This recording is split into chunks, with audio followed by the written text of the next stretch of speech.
پروسه ثبت نام تذکره الکترونیکی داشته برچی اینجا آمدم تذکره الکترونیکی بگیرم که امروز خوشبختانه تذکره خود گرفتم موفق شدم. یکی از شفاف است، یک نفر نمیتونه چندین تذکره داشته باشه.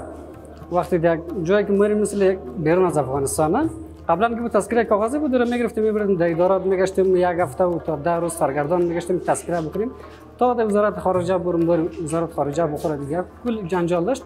یک ویژگی خوبه است که یک کمی باشه کافیه، نیاز نیست که بری سرگردان شو پشت در اینا بگردیم. به خاطر تذکره گرفتن اومدیم در نمایندگی دشت برچی. تذکره خوب است برای انسان که هویت انسان نشان بده دیگه.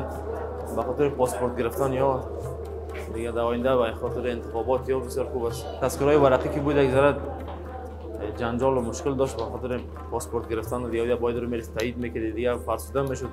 به حساب انتقال دادنش این خوب است، خرد است، راحت انتقال دادن میتونیم، یک هر جای بردن میتونیم. فعلا ما از این روند تذکره خیلی خوشحال هستیم، چی در دولت جمهوریت بودن چی در امارات، ولی ما از این تذکره الکترونیکی بهره های زیاد بردیم، مردم از جنجال و گرفتاری آزاد شدن. ما قبلا در تذکره ورقی مشکلات زیاد داشتیم، حتی برای یک تصدیق کردن ما باید در ولسوالی ها مراجعه کردیم، از ضمن از می آمدن تا ولایت. ما حداقل به تصدیق کردن حدودا 3 هفته کار ما بیکار بودیم. حالا به خاطری که ما این تذکره الکترونیکی بایومتریکی دریافت کردیم ما تمام مشکلات های ما حل شده. ما چی در ادارات های دولتی چی در شخصی کارهای بانکی ما خیلی خوشحال هستیم از این روند، چون به خاطری که تمام ثبتی تمام کارهای ما راجستر شده است و ان شاء الله مشکلات ما حل شده.